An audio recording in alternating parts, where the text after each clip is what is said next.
So today we're tackling something pretty huge, the proposed Aotearoa Planning Bill. But listen, this isn't just another boring piece of legislation. Not at all. The way it's being pitched, it's like a total system overhaul for how our cities work. Think about it less like a new law and more like a brand new operating system for your entire city. All right, so before we get into the new software, we got to understand why the old system is crashing, right? You have to diagnose the problem before you can fix it. And this image, this is what the bill calls gray inertia. It's a great name for it, isn't it? It's that chaotic, expensive sprawl that just kind of happens. It's the result of decades of unplanned growth, stretching our infrastructure thin, and chewing up valuable, productive land. It's a mess. So that leads to the big question. What if you could just hit Control-Alt-Delete on the whole thing? Wipe the slate clean and install a fresh new operating system for your city. That's exactly what the Aotearoa Planning Bill is trying to be. It's not a patch or a minor update. No way. It's a full-on system upgrade. The whole idea is to junk that fragmented, make-it-up-as-you-go framework and replace it with something standardized and predictable, like a single national code base for development. Okay, Section 1, our city's crashing OS. So let's really dig into the bugs in our current system. You know what I'm talking about? Those isolated dormitory suburbs where nothing happens, and that soul-crushing river of brake lights we all sit in every single day. These aren't accidents. They're symptoms of a broken system. So here's the breakdown. The old way, it was totally bespoke and reactive. You had over 130 different councils all doing their own thing. I mean, can you imagine the chaos? It led to this systemic collapse where land wasn't for building homes, it was for speculation, like a stock. Now, the new way aims to flip that on its head. It's standardized and predictive. Instead of 130 plus interpretations, you get just 13 national zones. The goal is to bring order, predictability, and stability back to how we grow. All right, Section 2, the Japanese-inspired hard reset. So what's the big fix? Well, it's basically a hard reset. And what's fascinating is where the inspiration comes from. It's not some brand new futuristic idea. The source code for this reset is actually from 1970s Japan. They were facing the exact same problems of sprawl and speculation that we are now, and this was their solution. So what does this hard reset actually look like in practice? Well, this picture says it all. It's a massive paradigm shift. We're talking about going from this crazy, confusing jigsaw puzzle of more than 130 different council plans to a clean, simple, standardized grid of just 13 national zones. The idea is to create a universal language, so a builder in one part of the country is speaking the same language as a planner in another. Simple, right? And the language being used to sell this, it's seriously dramatic. And that's on purpose. Listen to this quote. "We are flashing the BIOS." I mean, come on. For anyone not into computers, that's like wiping and reinstalling the absolute most fundamental software on your machine. It's a deep-level reset. The whole point is to liquidate this thing they call regulatory debt and install a whole new model of urban life. It's being framed as nothing less than a full system transplant, designed to make our cities more resilient and high-performing. Okay, so how does the system actually enforce all this? This diagram shows the architecture, and they call it the funnel. And here's the key principle, the absolute core of it. No relitigation. What that means is a decision made at the top sticks. It's binding all the way down. So what this does is it moves all the debate and community feedback upstream. You argue about the city's blueprint once at the very beginning.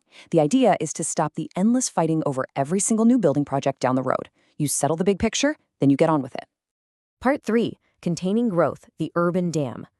So how do you make sure these top-down decisions actually hold? Well, that brings us to maybe the single most important idea in the entire bill, a concept called the urban dam.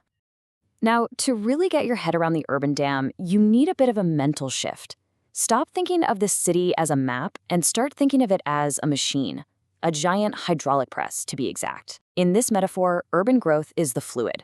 And the whole system is designed to contain that fluid, build up pressure, and then channel it in a really efficient, productive way.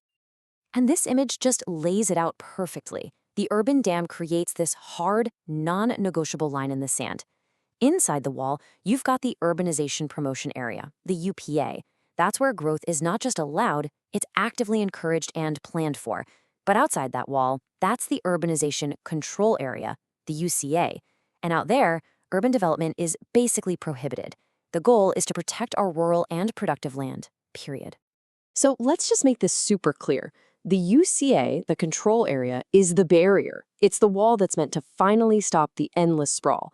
Meanwhile, the UPA, the promoting area, is the promise. It's a guarantee to communities and developers that says, this is where we're going to build, this is where the new housing and jobs will be, with all the infrastructure ready to go for the next decade. Okay, on to part 4, new rules for building. So a new operating system obviously comes with a new user agreement, right? New rules for how we build. And one of these is, well, let's just say it's pretty controversial. It's called the newcomer's principle. Now, the thinking here totally flips the script on how we usually handle this stuff. The old way says the right to complain is king, but this bill says that's reactive and expensive. Instead, it introduces a duty to mitigate. So what does that mean? It means if your developer builds a new apartment building right next to a noisy 24/7 port, you, the newcomer, don't get to complain about the noise. Instead, your developer has the responsibility, the duty, to soundproof the problem away from day one. They have to pay to fix the conflict before it even starts. But, and this is a big but, here's the counter-argument, and it's a powerful one. The critics are basically asking, are we just prioritizing our big economic engines over the simple human desire to, open a window? As this quote puts it, the solution is to hermetically seal the people inside their homes. You live in a submarine, you won't hear the containers. Is that really the city we want? One where we engineer our way around problems instead of planning our way out of them? All right, let's move on to the user experience. Section 5, life in a complete neighborhood. So putting all the rules and regulations aside, what would it actually feel like to live inside this new system? Well, the end goal, the big vision, is to move us away from those sleepy, isolated suburbs and into something they call complete neighborhoods. And this is the dream right here. This is the promised user experience. It's a future where your daily life, work, shopping, grabbing a coffee, playing with your kids, it all happens right outside your door. You don't need to jump in the car for every little thing. It's about transforming our suburbs from just being storage zones for people into actual living, breathing communities that are vibrant and productive 24/7. So how do you actually make that happen? A huge piece of the puzzle is what's called missing middle housing.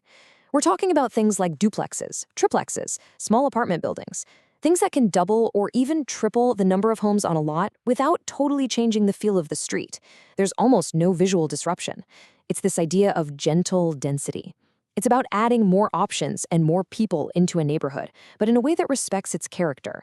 It's not about putting up massive high-rises everywhere. And check this out. Another core feature of this whole model is something called the green utility. This basically mandates that we treat nature, trees, parks, green spaces, as essential infrastructure, just like roads or water pipes. So green space stops being a nice-to-have luxury and starts being treated like what it is, an appreciating asset, an investment that delivers huge returns both socially and financially by cooling our cities, improving our health, and just making life better. Okay, final section. Section 6, the price of predictability. Because let's be real, this highly predictable, highly organized, rules-based system, it doesn't come for free. There are some really significant trade-offs here, and it's absolutely crucial that we understand them. And for people in rural areas, this bill is an absolute game changer. As this quote says, it's pretty much signaling the death of the classic Kiwi quarter-acre dream. The bill is crystal clear. It actively discourages those sprawling lifestyle blocks on the edge of town. The argument is simple. Rural land is for production. It's for farming. It's for forestry. It is not for low-density subdivisions. And that right there is a massive cultural shift. And this really gets to the heart of the fundamental trade-off. To stop sprawling out, we have to build up. It's that simple. That urban dam we talked about, it doesn't just protect rural land. It also intentionally puts a cap on the amount of land available for development. So the direct, unavoidable consequence is that the only way for our cities to grow is up. We have to increase density inside the walls we've built. So what does this all boil down to? Ultimately, this whole reform asks us a really big question about our priorities.